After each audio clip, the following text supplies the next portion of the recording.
a killer. You've seen him. He has a special on Amazon Prime. Also, he's had a special on Apple TV. Give it up. Make some noise for Brett Riley, y'all. Give it up for Brett.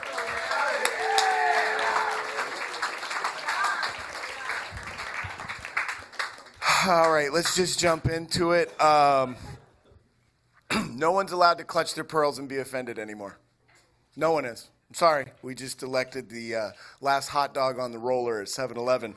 So we're not, no one is allowed to be offended by, you're not allowed to clutch your pearls anymore. You can't do it. Sorry. You're not allowed to be offended by, actually I would say that the world has changed so much that we can now go into work and just keep it real. Everybody can just say what they want to say now because nobody can be offended. You just walk into work and go, hey Dave, never told you this, but I think you are the fattest, dumbest sack of garbage that I've ever met in my life. Have a good day, Dave. All right.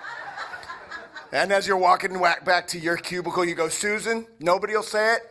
Get some clippers, trim that on your chin. It's grossing everybody out in the Zoom. It's grossing everybody out in the Zoom. Walk by the little hot chick that's like the HR disaster waiting to happen and just go, hey, you probably voted for Kamala, right? Yeah, well, you're lucky I'm not carrying you around like a bowling ball. Have a good day. You know what I mean? Go ahead. No, we can do it. That's where we're at now. You know how we got here? Because of that propaganda, the really dangerous propaganda, which is you can't judge people. You can't judge people. It doesn't matter if they've been convicted of 34 felonies. And it doesn't matter if they've been caught on camera doing stuff. You can't judge them. You can't do it. Yeah. Yes, you can, and we should. And that's how we got here.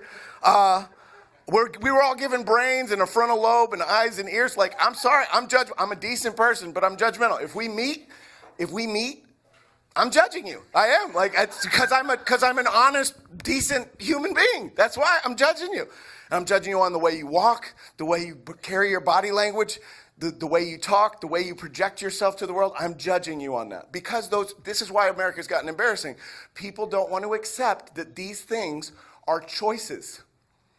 That's why they're up for judgment. The way you talk, the way you project yourself. Like, I grew up on a farm in Kansas, 5 miles from other humans. I never go home, ever. Like, when people send me messages on social media, how come you ain't never come home? Do you know how hard I worked? Do you know how hard I worked to escape that desolate, dusty sack of shit? You know what I mean? I'm never going back. And I hate that because the internet has made all the people that I grew up with out there in the rural America so cocky. Like, these people from my hometown will call me and be like, man, you couldn't pay me $1 million to move to Los Angeles. You couldn't pay me $1 million to move to Los Angeles. Good, because it probably wouldn't last you long. It's really expensive. It's really expensive out here. Yeah, I ain't moving out there with all those immigrants and all those hoochie mamas, ghetto hoochie mamas living off of my tax dollars. Oh, yeah? Okay. You think LA's gross. You think LA's gross and weird.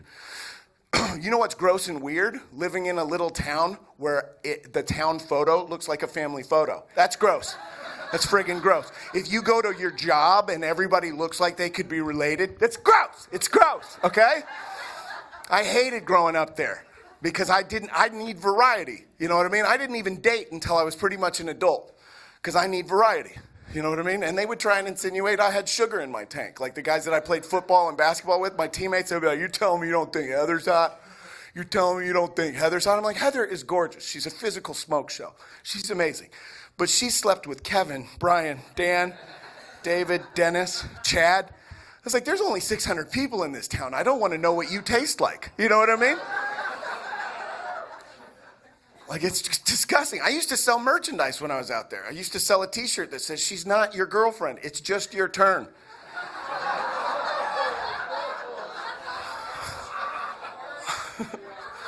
I'm judgmental out here, too. I'm judgmental out here. A guy came up to me on the street on Sunset Boulevard. I was walking from the Laugh Factory to the Comedy Store, and this dude walked up to me. Real nice guy. But he walked up, he was like, hey, cuz, caught your soul last week. Caught your soul last week. You was nice, cuz. You was nice, cuz. Blood, cuz. Blood, cuz. I normally hate white dudes, bro. But she was all right. He was all right. Hey, let me drop some knowledge on you, partner. Let me drop some knowledge on you, son. No. I don't trust that you studied. I think society's just gotten really embarrassing right now. Homophobia is probably the most embarrassing thing because homosexuality is in the animal kingdom. It's been around for millennia. You know what I mean? But we're supposed to act like I'm supposed to be scared of this guy? Yes. No, not scared. Not scared of that. Matter of fact, in Hollywood, I know I just killed when a guy comes up to me after the show and goes, "You were amazing." Like, I know that I just killed it. And that guy is awesome and fancy, and I like him. And you're trying to say I'm supposed to be scared of that guy? No, you know what scares me? When I'm out on a cruise ship, out in the middle of the ocean doing comedy, and some country bumpkin that's on vacation with his family comes up to me after the show and goes, "Hey, I just gotta tell you, you were funnier than all hell. You won't come to my cabin and wrestle?" No, I don't. I really don't.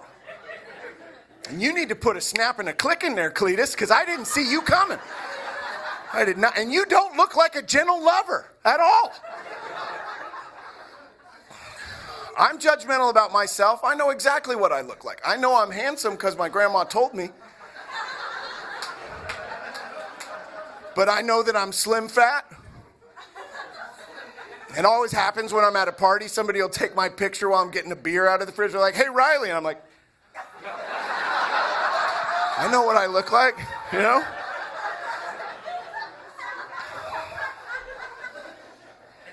One thing I will say, we are all more alike than we are different. We are all more alike than we are different. We are. The only thing that separates us is behavior. And if you ever find yourself really, really down in the dumps and depressed, seriously think that scientifically, there's probably 7 billion people at any given time praying with every ounce of their soul to trade places with you at your worst. Don't forget that. Like, seriously, don't forget it. And also, make fun of people. Do it. Because it's just honest.